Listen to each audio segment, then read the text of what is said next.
വീണ്ടും വരുന്നവനായ യേശു ക്രിസ്തുവിൻ്റെ നിസ്തുല്യ നാമത്തിൽ പ്രിയ സഹോദരങ്ങൾക്ക് ഒരിക്കൽ കൂടി സ്നേഹ വന്ദനത്തെ അറിയിക്കുന്നു. ദൈവത്തിൻ്റെ മാറ്റമില്ലാത്ത വചനം, മാധുര്യമേറിയ വചനം വളരെ ശാന്തമായി നമ്മൾക്ക് ഒരുമിച്ച് ചിന്തിക്കാം. വലിയ ഒച്ചപ്പാടോ ബഹളമോ കാര്യങ്ങളോ ഒന്നുമില്ലാതെ വചനം പഠിക്കുക, ശ്രദ്ധിക്കുക എന്നൊരു ഉദ്ദേശത്തോടു കൂടി വളരെ ശാന്തമായി നമുക്ക് ചിന്തിക്കാം.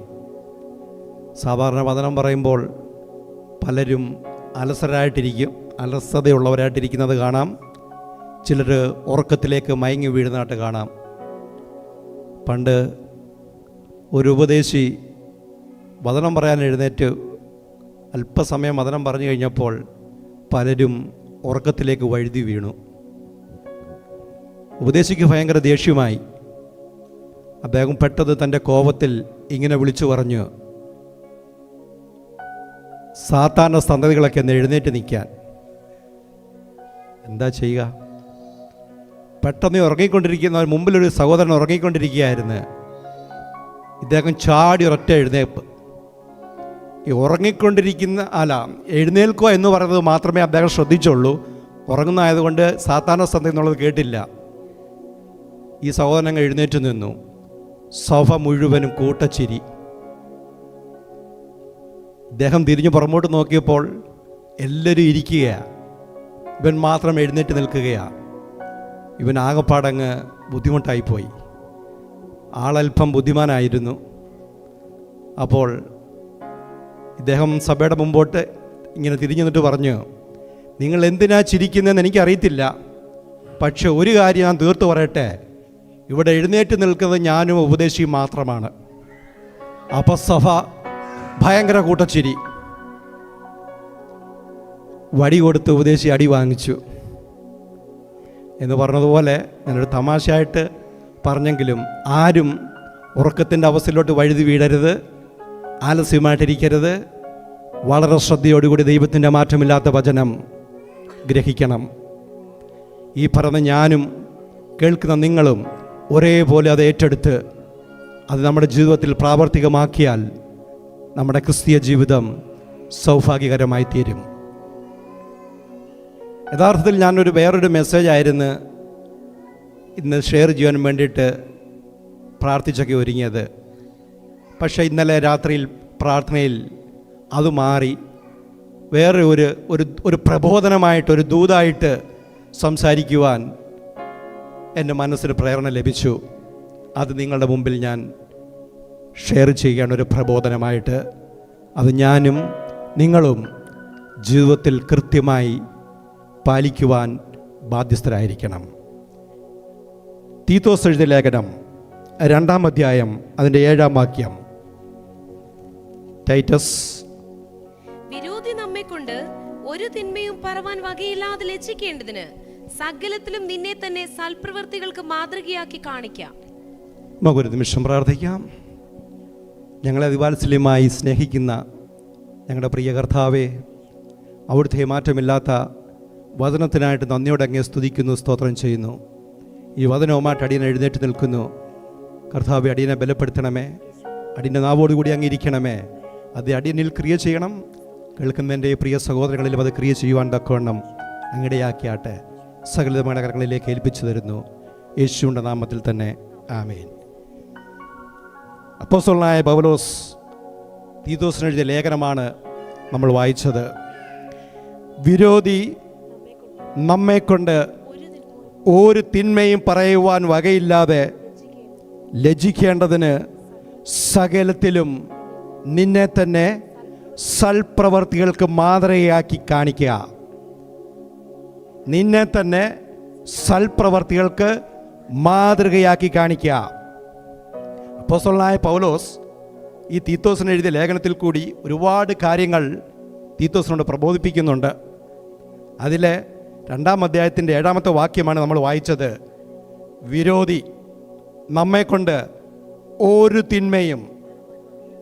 തിന്മയും പറയുവാൻ വകയില്ലാതെ ലജ്ജിക്കണം. ആര് ലജ്ജിക്കണം? ഈ വിരോധി ലജ്ജിക്കണം. അതിനു വേണ്ടിയിട്ട് സകലത്തിലും, ചിലതിലല്ല, സകലത്തിലും നിന്നെ തന്നെ സൽപ്രവർത്തികൾക്ക് മാതൃകയാക്കി കാണിക്ക. നാം എല്ലാവരും ഈ വാക്യം ഏറ്റെടുത്ത് സ്വന്തം ജീവിതത്തിൽ പ്രാവർത്തികമാക്കുകയാണെങ്കിൽ എത്ര ആനന്ദമേ ഈ ക്രിസ്തീയ ജീവിതം.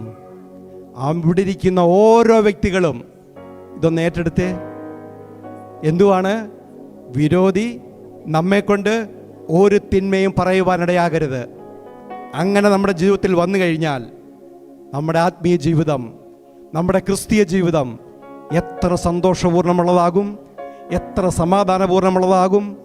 വളരെ അനുഗ്രഹിക്കപ്പെട്ട ഒരവസ്ഥയിലേക്ക് നാം ഉയർത്തപ്പെടുവാനിടയാകും. അതിന് 3-ാം അധ്യായം അതിൻ്റെ 3 മുതൽ അവിടോട്ട് എഴുതിയിട്ടുണ്ട്.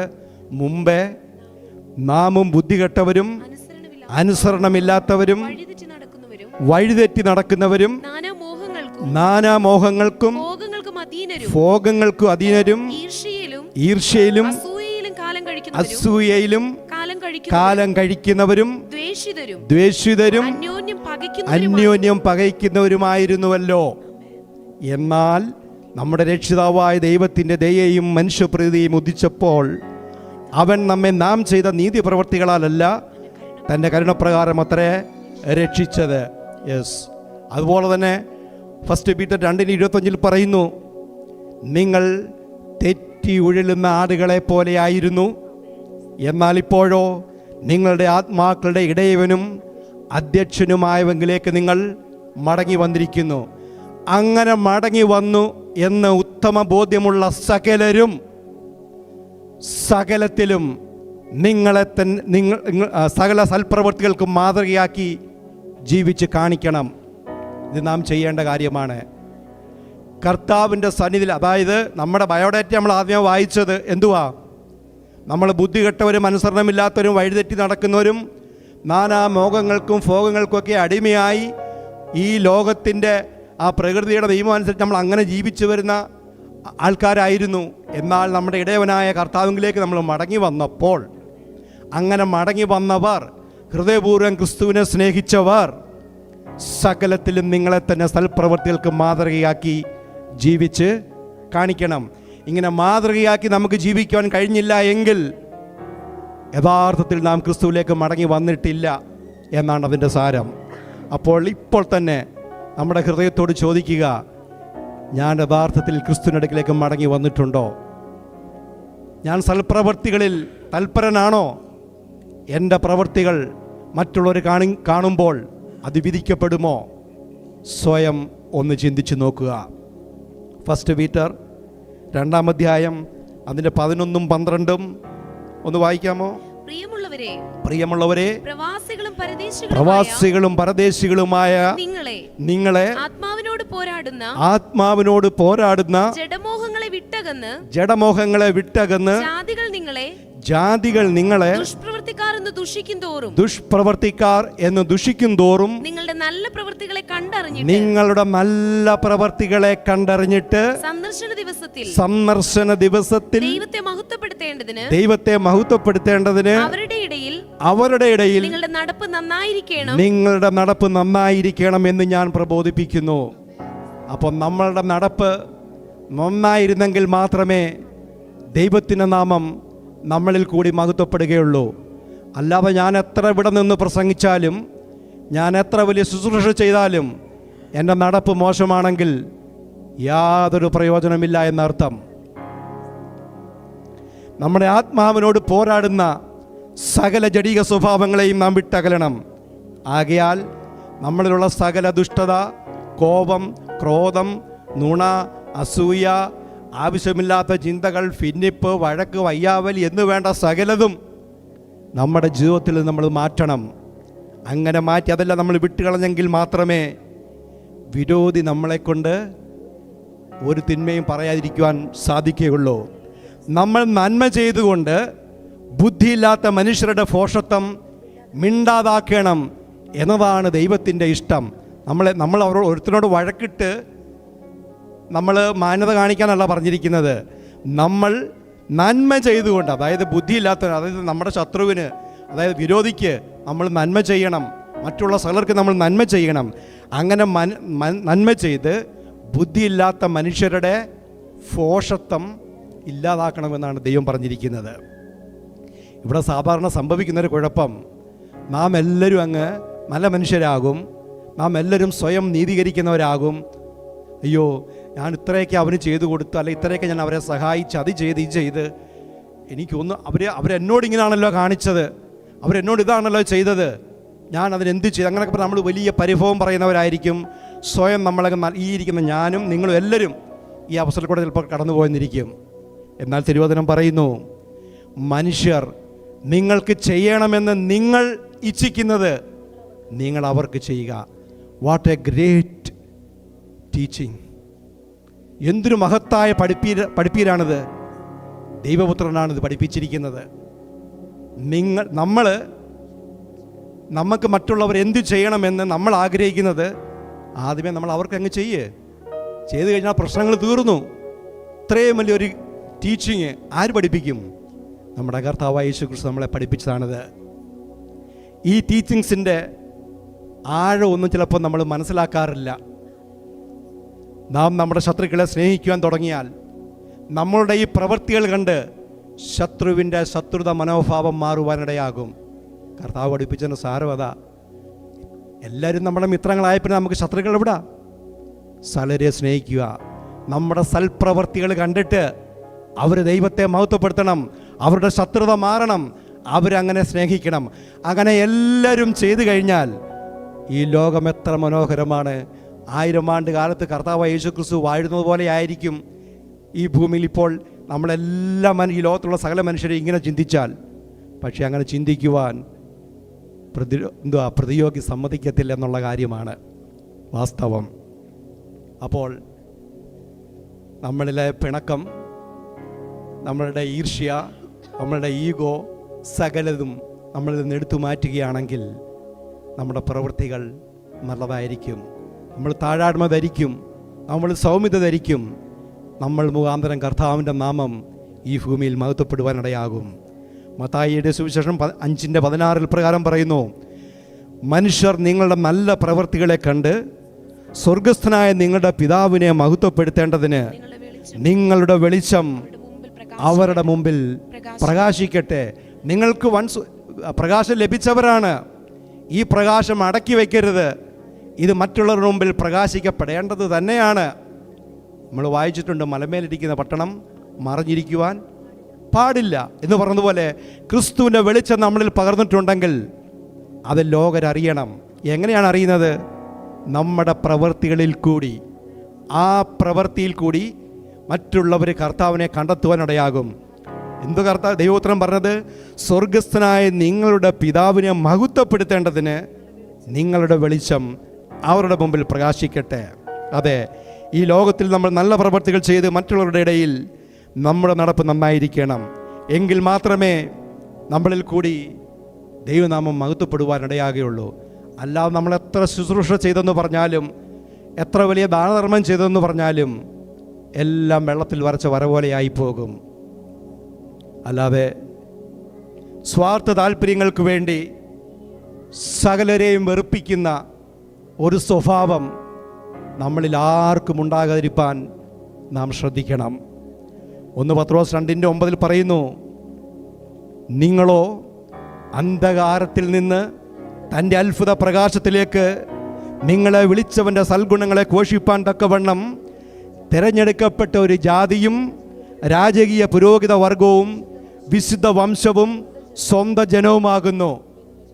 പിന്നെ നമ്മൾക്ക് എങ്ങനെ ദുഷ്പ്രവൃത്തികൾ ചെയ്യുവാൻ കഴിയും? നിങ്ങൾ തിരഞ്ഞെടുക്കപ്പെട്ട രാജകീയ പുരോഹിതരും വിശുദ്ധ വംശവുമാണ്. ഇങ്ങനെയുള്ള വ്യക്തികൾക്ക് ആർക്കെങ്കിലും തിന്മ ചെയ്യുവാൻ സാധിക്കുമോ? ഇല്ല. തിന്മ ചെയ്യുന്നുണ്ടെങ്കിൽ നിങ്ങൾ തിരഞ്ഞെടുക്കപ്പെട്ടിട്ടില്ല. അതുകൊണ്ട് നാം സ്വന്തം ഹൃദയത്തോട് ചോദിക്കുക, ഞാൻ ആ രാജകീയ പുരോഹിത വംശത്തിലുള്ളവനാണോ? ആണെങ്കിൽ ഞാൻ നന്മ ചെയ്യുന്നവനായിരിക്കും. എൻ്റെ പ്രവൃത്തികളിൽ കൂടി കർത്താവിൻ്റെ നാമം മഹത്വപ്പെടും. ഇല്ല എങ്കിൽ ഞാൻ വെറും ഉടായിപ്പ. സ്വന്തം ഹൃദയത്തോട് ശോധന ചെയ്ത് ഇവിടെ ഇരിക്കുന്ന ഓരോ വ്യക്തികളും, ഈ ഞാനും നീയും അന്ന് ശോധന ചെയ്ത് നോക്കുക. ദൈവത്തിൻ്റെ ഇഷ്ടം നമ്മളുടെ ശുദ്ധീകരണമാണ്. നമുക്ക് ശുദ്ധീകരണം കൂടാതെ നമ്മുടെ കർത്താവിനെ പ്രസാദിപ്പിക്കാൻ കഴിയില്ല.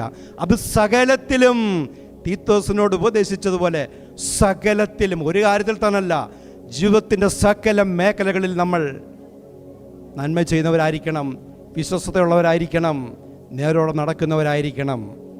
അങ്ങനെ വന്നാൽ നാം മുഖാന്തരം ദൈവത്തിൻ്റെ നാമം മഹത്വപ്പെടുവാനിടയാകും. ഒരുത്തൻ ഏതിനോട് തോൽക്കുന്നവോ അതിനടിമപ്പെട്ടിരിക്കുകയാണെന്ന് 2 പത്രോസ് 2:14 പറയുന്നു. ഇന്നും നമ്മൾ രക്ഷിക്കപ്പെട്ട് സ്നാനപ്പെട്ട് നമ്മൾ വലിയ കാര്യങ്ങളൊക്കെ ചെയ്യുന്നവരാണെങ്കിലും ഇന്നും, ഞാൻ വീണ്ടും എടുത്ത് പറയട്ടെ, ഇന്നും വിട്ടുമാറാത്ത പല ജഡിക സ്വഭാവങ്ങൾക്കും അടിമയാണ് നമ്മളിൽ പലരും. നമ്മൾ കരുതും നമ്മൾ വലിയ പാപങ്ങളൊന്നും ചെയ്യുന്നില്ല എന്ന്. ശരിയായിരിക്കാം. പക്ഷേ ഹൃദയം ക്രിസ്തുവിൽ ഏകാഗ്രമാക്കാതെ പല പല കാര്യങ്ങൾ ഹൃദയത്തിലേക്ക് നമ്മൾ നിറച്ചു വച്ചിരിക്കുകയാണ്. ചിലർ ജഡമോഹത്തിന് അടിമകളാണ്, ചിലർ കൺമോഹത്തിന് അടിമകളാണ്, ചിലർ ജീവനത്തിൻ്റെ പ്രതാപത്തിന് അടിമകളാണ്, ചിലർ ദ്രവ്യാഗ്രഹത്തിന് അടിമകളാണ്, ചിലർ സ്ഥാനമാനങ്ങൾ മോഹിക്കുന്നതിന് അടിമകളാണ്, ചിലർ സ്വയം നീതീകരണത്തിന് അടിമകളാണ്, ചിലർ പോപ്പുലാരിറ്റിക്ക് അടിമകളാണ്, ചിലർ ഭോഷത്വത്തിന് അടിമകളാണ്. പ്രിയ സഹോദരങ്ങളെ, നാം എല്ലാവരും പലതിലും തെറ്റിപ്പോകുന്നുണ്ട്. അതുകൊണ്ട് ഒരു ജഡത്തിനും ദൈവസന്നിധിയിൽ പ്രശംസിക്കുവാനോ പുകഴുവാനോ കഴിയുകയില്ല. നാം ഓരോരുത്തരും പലതിലും തെറ്റിപ്പോകുന്നു. എന്നാൽ കർത്താവിൻ്റെ കൃപയിൽ ആശ്രയിച്ച് താഴ്മയോടുകൂടി നമ്മുടെ സകല പ്രവൃത്തികളെയും കർത്താവിൽ ആശ്രയിച്ച് നാം ചെയ്യുവാൻ തുടങ്ങിക്കഴിഞ്ഞാൽ ദൈവത്തിൻ്റെ നാമം നമ്മളിൽ കൂടി മഹത്വപ്പെടുവാൻ ഇടയാകും. സങ്കീർത്തനം 37:3 മുതൽ 5 വരെ എന്ന് വായിക്കാമോ സിസ്റ്ററെ? സങ്കീർത്തനം Psalms 37, 3-5. യഹോവയിൽ ആശ്രയിച്ച് നന്മ ചെയ്യുക, ദേശത്ത് പാർത്ത് വിശ്വസ്തത ആചരിക്കുക, യഹോവയിൽ തന്നെ രസിച്ചുകൊള്ളുക, അവൻ നിന്റെ ഹൃദയത്തിലെ ആഗ്രഹങ്ങളെ നിനക്ക് തരും, നിന്റെ വഴി യഹോവയെ ഫരമേൽപ്പിക്കുക, അവനിൽ തന്നെ ആശ്രയിക്കുക, അവൻ അത് നിവർത്തിക്കും. അപ്പോൾ 5 കാര്യങ്ങൾ ഇവിടെ നാം ശ്രദ്ധിക്കണം. എന്തുവാണ്? യഹോവയിൽ ആശ്രയിച്ചുകൊണ്ട് എന്തു ചെയ്യേണ്ടത്? നന്മ ചെയ്യണം. നമ്മൾ യഹോവയിൽ ആശ്രയിക്കുന്ന വ്യക്തികൾക്ക് മാത്രമേ നന്മ ചെയ്യുവാൻ കഴിയുകയുള്ളൂ. ഒരു പ്രതിഫലവും ഇച്ഛിക്കാതെ നന്മ ചെയ്യുവാൻ കഴിയണമെങ്കിൽ അവൻ യഹോവയിൽ ആശ്രയിച്ച് ജീവിക്കുന്ന വ്യക്തിയായിരിക്കും. 1. 2, ദേശത്ത് പാർത്ത് വിശ്വസ്തത ആചരിക്കുക. നമ്മൾ ഏത് ദേശത്ത് ദൈവം നമ്മളെ ആക്കി വെച്ചിരിക്കുന്നോ അവിടെ നമ്മൾ പാർത്ത് നമ്മൾ വിശ്വസ്ത മാർഗത്തിൽ കൂടെ നടക്കണം. നമ്മുടെ ചുറ്റുപാടുമുള്ളവർ, നമ്മുടെ സഹപ്രവർത്തകർ, നമ്മുടെ കൊളീഗ്സ്, നമ്മുടെ ഫ്രണ്ട്സ് എല്ലാവരും നമ്മുടെ വിശ്വസ്തത അവർ തിരിച്ചറിയണം. കാരണം വിശ്വസ്തനായ ദൈവത്തെയാണ് നമ്മൾ ഫോളോ ചെയ്യുന്നത്. അത് മറ്റുള്ളവർ തിരിച്ചറിയണം. 2ാമത്തെ കാര്യം അത്. 3, യഹോവയിൽ തന്നെ രസിച്ചുകൊള്ളുക. ഈ ലോകത്തെ എൻ്റർടൈൻമെൻറ്റിൽ രസിച്ചുകൊള്ളുവാനല്ല പറഞ്ഞിരിക്കുന്നത്, യഹോവയിൽ തന്നെ രസിച്ചുകൊള്ളുക. അങ്ങനെ യഹോവയിൽ തന്നെ രസിച്ചുകൊള്ളുമ്പോൾ നമ്മുടെ ജീവിതം സന്തോഷമുള്ളതും സമാധാനപൂർണ്ണമായി തീരുവാനിടയാകും. ഇല്ല എങ്കിൽ നമ്മൾ ഈ ലോകത്തിലെ ഈ മായാവലയത്തിൽ രസിക്കുകയാണെങ്കിൽ അത് നഷ്ടപ്പെടുമ്പോൾ നമ്മുടെ ജീവിതം ദുഃഖമേറിയതായി തീരും. അത് വരാതിരിക്കാൻ യഹോവയിൽ തന്നെ രസിച്ചുകൊള്ളുക. അങ്ങനെ രസിച്ചുകൊള്ളുമ്പോൾ എന്താ സംഭവിക്കുന്നത്? അവൻ നിന്റെ ഹൃദയത്തിലെ ആഗ്രഹങ്ങളെ നിനക്ക് തരും. അപ്പോൾ നീ വലിയ കാര്യങ്ങളൊന്നും ആഗ്രഹിക്കാൻ പോകത്തില്ല. അത് വേറൊരു കാര്യം. അംബാനി ആഗ്രഹിക്കുന്നത് പോലോ എലോൺ മസ്ക് ആഗ്രഹിക്കുന്ന പോലെ നീ ആഗ്രഹിക്കാൻ പോകത്തില്ല. വചനപ്രകാരമായിരിക്കും നിൻ്റെ ആഗ്രഹം മുഴുവനും. അത് യഹോവ നിനക്ക് തരും. അതാണ് വചനം ഉറപ്പ് നൽകുന്നത്. തീർന്നില്ല. നിൻ്റെ വഴിയെ യഹോവയെ ഫരമേൽപ്പിക്കുക.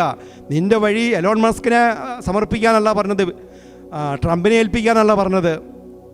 യഹോവയെ ഫരമേൽപ്പിക്കുക. എന്തുവാ? അവനിൽ തന്നെ ആശ്രയിക്കുക, അവൻ അത് നിർവഹിക്കും. വാക്ക് പറഞ്ഞാൽ മാറാത്തവൻ, വിശ്വസ്തനായവൻ. അവൻ നിങ്ങളോട് വാഗ്ദത്തം ചെയ്തിട്ടുണ്ടോ? തീർച്ചയായിട്ടും അത് അവൻ നിർവഹിച്ചിരിക്കും. അപ്പോൾ നമ്മൾ യഹോവയിൽ ആശ്രയിക്കണം, ദേശത്ത് പാർത്ത് വിശ്വസ്തത ആചരിക്കണം, അവരിൽ തന്നെ രസിച്ചു കൊള്ളണം, നമ്മുടെ കാര്യങ്ങളൊക്കെ യഹോവയെ ഫരമേൽപ്പിക്കണം, അവരിൽ ആശ്രയിക്കണം, അവനതെല്ലാം നിർവഹിക്കും. വചനം പറയുന്ന പോലെ ഒരു മനുഷ്യൻ്റെ വഴിയിൽ പ്രസാദം തോന്നിയാൽ യഹോവ അവൻ്റെ ഗമനം സ്ഥിരമാക്കുന്നു. അവൻ വീണാലും നിലം പരിചാകയിൽ. ഓർക്കണം, അവൻ വീണാലും നിലം പരിചാകയില്ല. യഹോവ അവനെ കൈപിടിച്ച് താങ്ങും. വീഴാൻ ചാൻസ് ഉണ്ട്, അവൻ വീണാലും അവൻ ഒരിക്കലും നിലം പരിചായി പോകില്ല. ദാവീദ് വീണില്ലേ, ശലോമോൻ വീണില്ലേ, അങ്ങനെ എത്രയോ ആൾക്കാർ വീണിരിക്കുന്നു. വീണ് കഴിഞ്ഞാൽ അവരുടെ ജീവിതം താളടിഞ്ഞു പോകാതെ അവിടെ നിന്നും അവനെ ഉയർത്തിക്കൊണ്ട് ദൈവം ആഗ്രഹിക്കുന്ന രീതിയിൽ കൊണ്ടുവരുവാൻ കരുണയുള്ളവനാണ് നമ്മുടെ വലിയവനായ ദൈവം. അപ്പോൾ അവൻ വീണാലും നിലം പരിചാകയില്ല, യഹോവ അവനെ കൈപിടിച്ച് താങ്ങും. അപ്പോൾ 32 സങ്കീർത്തനം 32:8 പറയുന്നത് പോലെ, ഞാൻ നിന്നെ ഉപദേശിച്ച് നടക്കേണ്ടുന്ന വഴി നിനക്ക് കാണിച്ചു തരും, ഞാൻ നിന്റെ മേൽ ദൃഷ്ടി വെച്ച് നിനക്ക് ആലോചന പറഞ്ഞു തരും. ദൈവം തമ്പുരാൻ ദൃഷ്ടി വെച്ച് നമുക്ക് ആലോചന പറഞ്ഞു തരികയാണെങ്കിൽ പിന്നെ നാം എന്തിനു വറി ചെയ്യണം? സകലതും ചന്തവും ഉചിതവുമായിട്ട് തന്നെ പെർഫെക്റ്റായിട്ട് തന്നെ നടത്തുവാൻ കഴിവുള്ള ഒരു ദൈവം നമുക്ക് ആലോചന പറഞ്ഞു തരും. എപ്പോഴാണ്? നാം അവനിൽ ആശ്രയിച്ച് അവനിൽ തന്നെ രസിച്ചു കൊള്ളുമ്പോൾ. നമ്മുടെ ജീവിതത്തിൽ കർത്താവിന് സ്ഥാനമുണ്ടെങ്കിൽ കർത്താവിൻ്റെ ഇഷ്ടം ചെയ്യുവാൻ നാം താല്പര്യം കാണിക്കും. ഞാൻ പിന്നീട് ഒരിക്കൽ കൂടി പറയട്ടെ, നമ്മുടെ ജീവിതത്തിൽ കർത്താവിന് നാം എത്ര സ്ഥാനം കൽപ്പിക്കുന്നുണ്ടോ, അങ്ങനെ സ്ഥാനം കൽപ്പിക്കുന്നുണ്ടെങ്കിൽ അവൻ്റെ ഇഷ്ടം ചെയ്യുവാൻ നമ്മൾ പരിശ്രമിക്കും. ഇല്ല എങ്കിൽ നമ്മുടെ സ്വന്തം ഇഷ്ടം നടപ്പിലാക്കുവാൻ നാം പരിശ്രമിക്കും. ഇതാണ് വ്യത്യാസം. ദൈവത്തെ നമ്മൾ സ്നേഹിക്കുന്നുണ്ടെങ്കിൽ, അവനെ ഭയപ്പെടുന്നുണ്ടെങ്കിൽ, അവനെ ബഹുമാനിക്കുന്നുണ്ടെങ്കിൽ അവൻ്റെ ഇഷ്ടം ചെയ്യുവാൻ നമ്മൾ തത്രപ്പെടും. നമുക്ക് ഭയങ്കര ആഗ്രഹമായിരിക്കും, നമുക്ക് കഴിവില്ലെങ്കിലും നമ്മൾ അതിനു വേണ്ടി ദാഹിക്കും. എന്നാൽ ദൈവത്തെ നമ്മുടെ ഹൃദയത്തിൽ നമ്മൾ കരുതിയിട്ടില്ല എങ്കിൽ നമ്മുടെ സ്വന്തം ഇഷ്ടപ്രകാരമായിരിക്കും നമ്മൾ ജീവിക്കാൻ ആഗ്രഹിക്കുന്നത്. സമസ്ത മേഖലകളിലും നമ്മുടെ അഭിപ്രായം, നമ്മുടെ ഇഷ്ടമായിരിക്കും നടക്കപ്പെടുന്നത്. കർത്താവിന് പ്രസാദമായത് എന്തെന്ന് നാം പരിശോധിച്ച് ജീവിതത്തിൽ നടപ്പാക്കാൻ പരിശ്രമിക്കുമ്പോൾ മാത്രമാണ് നമ്മളിലെ ജഡസ്വഭാവങ്ങൾ വിട്ടുമാറുകയുള്ളൂ. ഇല്ല എങ്കിൽ കൂടുതൽ കൂടുതൽ കൂടുതൽ വഷളത്തരത്തിലേക്ക് നാം വഴുതി വീഴുവാനിടയാകും. അങ്ങനെ വരരുത്. സങ്കീർത്തനം 50:23 പ്രകാരം പറയുന്നു, തൻ്റെ നടപ്പിനെ ക്രമപ്പെടുത്തുന്നവന് ഞാൻ ദൈവത്തിൻ്റെ രക്ഷയെ കാണിക്കും. തൻ്റെ നടപ്പിനെ ക്രമപ്പെടുത്തുന്നവന് ഞാൻ ദൈവത്തിൻ്റെ രക്ഷയെ കാണിക്കും. ഇവിടെ ടൈറ്റസിനോട് പൗലോസ് പറയുകയാണ്, ടൈറ്റസേ, വിരോധി നമ്മെക്കൊണ്ട് ഒരു തിന്മയും പറയുവാൻ വകയില്ലാതെ ലജ്ജിക്കേണ്ടതിന് സകലത്തിലും നിന്നെ തന്നെ സൽപ്രവൃത്തികൾക്ക് മാതൃകയാക്കി കാണിക്കുക തീത്തോസേ മോനെ എന്ന് പറയുകയാണ്. അവിടെ പൗലോസ് അങ്ങനെ മാതൃകയായി ജീവിച്ച് കാണിച്ച വ്യക്തിയാണ്. 2 കൊരിന്ത്യർ 9:27 പറയുന്നു, മറ്റുള്ളവരോട് പ്രസംഗിച്ച ശേഷം ഞാൻ തന്നെ കൊള്ളരുതാത്തവനായി പോകാതിരിക്കേണ്ടതിന് എൻ്റെ ശരീരം ദണ്ഡിപ്പിച്ചടിമയാക്കുക അത്രേ ചെയ്യുന്നത്. ഇതാരാ പറഞ്ഞെന്ന് ഓർക്കണം, പൗലോസാണ് പറഞ്ഞത്. ഞാൻ നിങ്ങളോട് ഇത്രയും കാര്യങ്ങളൊക്കെ ഉപദേശിച്ച് പ്രബോധിപ്പിച്ചിട്ട് ഞാൻ തന്നെ കൊള്ളരുതാത്തവനായി തീരാതിരിക്കാൻ വേണ്ടിയിട്ട് എൻ്റെ ശരീരത്തെ ഞാൻ ദണ്ഡിപ്പിക്കുകയാണ്. അങ്ങനെ പൗലോസ് മാതൃകയാക്കി കാണിച്ചു. ആ പൗലോസാണ് തീത്തോസിനോട് പറഞ്ഞത്, തീത്തോസേ, വിരോധി നമ്മളെ കൊണ്ട് ഒരു തിന്മയും പറയുവാനിടയാകരുത്. അവൻ ലജ്ജിക്കണം. കാരണം നാം നമ്മെ തന്നെ ദണ്ഡിപ്പിക്കണം, നമ്മളിലെ സകല ജഡമോഹങ്ങളെയും നാം മരിപ്പിക്കണമെന്ന്. അതേ പ്രിയ സഹോദരങ്ങളെ, നമ്മുടെ പല ജഡീക സ്വഭാവ രീതികളും മറ്റുള്ളവരുടെ മുമ്പിൽ ദൈവനാമം ദുഷിക്കുവാനിടയാകുന്നുണ്ട്. നമ്മൾ ഹൃദയപൂർവ്വം വേദനയോടെ കേൾക്കേണ്ട ഒരു കാര്യമാണ്, നമ്മുടെ ജഡീക സ്വഭാവങ്ങൾ, ആ രീതികൾ ദൈവനാമം ദുഷിക്കപ്പെടുവാനിടയാകും. അങ്ങനെ വരാതിരിക്കാൻ വേണ്ടിയാണ് നാം ഓരോരുത്തരും തന്നെത്താൻ നിഷേധിക്കണമെന്ന് ദൈവപുത്രൻ അരുളി ചെയ്തത്. സെൽഫ് ഡിനയൽ ഉണ്ടായിരിക്കണം. നമ്മളിലെ സകല ജഡീക സ്വഭാവത്തെ മരിപ്പിപ്പാൻ തക്കവണ്ണം നാം പ്രാപ്തരാകണം. അങ്ങനെ തന്നെത്താൻ നാം നിഷേധിക്കുമ്പോൾ അവിടെ വേദനയുണ്ടാകും, അവിടെ നിരാശയുണ്ടാകും, അവിടെ ദുഃഖമുണ്ടാകും, അവിടെ മനപ്രയാസമുണ്ടാകും. എന്നാൽ ഇതിനെയെല്ലാം ഓവർകം ചെയ്യാനുള്ള ദൈവത്തിൻ്റെ ഗ്രേസ്, അവൻ്റെ കൃപ നമ്മളോടൊപ്പം എപ്പോഴും ഉണ്ടായിരിക്കും. യോഹന്നാന്റെ സുവിശേഷം 12-ാം അധ്യായത്തിൻ്റെ 24-ാമത്തെ വാക്യത്തിൽ പറയുന്നു, ദൈവപുത്രൻ ശിഷ്യന്മാരോട് പറഞ്ഞതാണ്, ആമേൻ ആമേൻ ഞാൻ നിങ്ങളോട് പറയുന്നു, ഗോതമ്പ് മണി നിലത്ത് വീണ് ചാകുന്നില്ല എങ്കിൽ അത് തനിയേ ഇരിക്കും, ചത്തുവെങ്കിലോ വളരെ വിളവുണ്ടാകും. അതെ, ഗോതമ്പ് മണി നിലത്ത് വീണ് ചാകാത്തിടത്തോളം കാലം it remains only a single seed. But if it dies it produces many seeds. അത് ഗോതമ്പ് മണി, ഒരു മണി, സിംഗിൾ മണി, അത് നിലത്ത് വീണിട്ട്, അത് മണ്ണിൽ കുഴിച്ചിട്ടല്ല, മണ്ണിൽ വീണ് കഴിയുമ്പോൾ അത് അവിടെ നിന്നൊരു പുതിയ സൃഷ്ടിയാണ്. അതങ്ങ് ഇല്ലാതാകും, അതങ്ങ് ദ്രവിക്കും.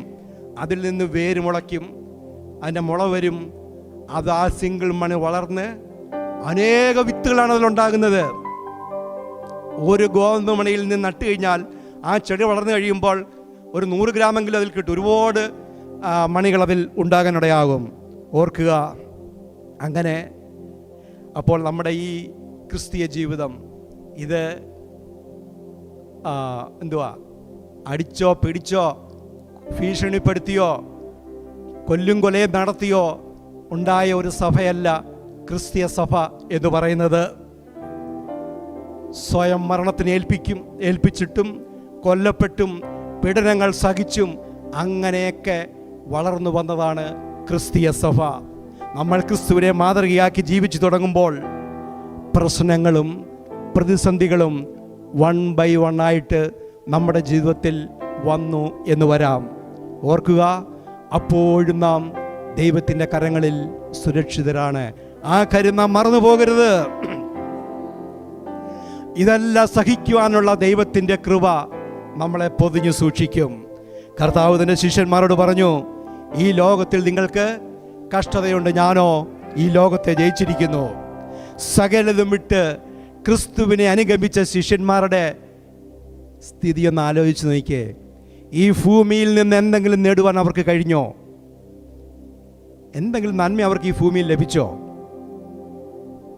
പൗലോസിനോടത്ത് പറയുന്നുണ്ട് 2 കൊരിന്ത്യരിൽ 2 കൊരിന്ത്യർ 6:10 ഇപ്രകാരം പൗലോസ് എഴുതി, ദുഃഖിതരെങ്കിലും എപ്പോഴും ഞങ്ങൾ സന്തോഷിക്കുന്നവർ, ദരിദ്രരെങ്കിലും പലരെയും ഞങ്ങൾ സമ്പന്നനാക്കുന്നവർ, ഒന്നുമില്ലാത്തവരെങ്കിലും എല്ലാം കൈവശമുള്ളവരെ പോലെ.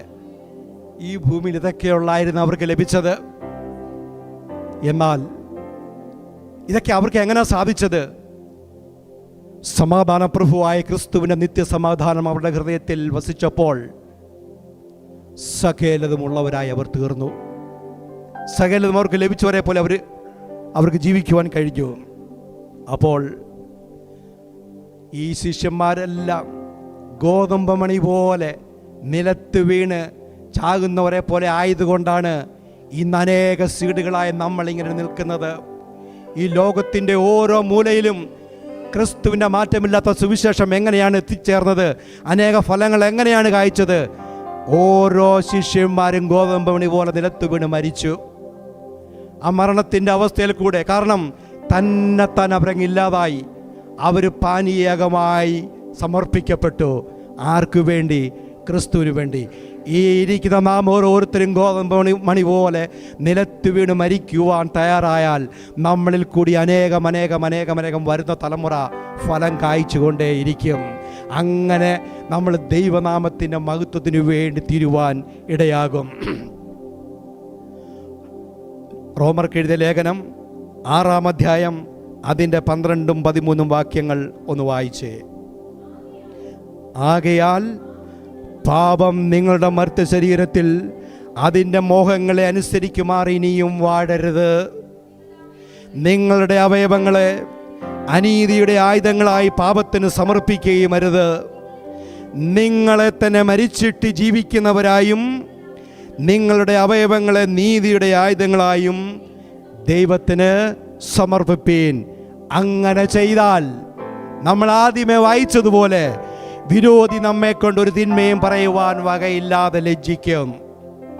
സകലത്തിലും നമ്മെ തന്നെ സൽപ്രവൃത്തികൾക്ക് മാതൃകയാക്കി ജീവിക്കുവാൻ കർത്താവ് നമുക്ക് കുറവ് നൽകും. ഈ വചനങ്ങളാൽ ദൈവം ഏവരെയും അനുഗ്രഹിക്കട്ടെ എന്ന് പ്രാർത്ഥിച്ചുകൊണ്ട് ഞാൻ എൻ്റെ വാക്കുകൾ ചുരുക്കുന്നു.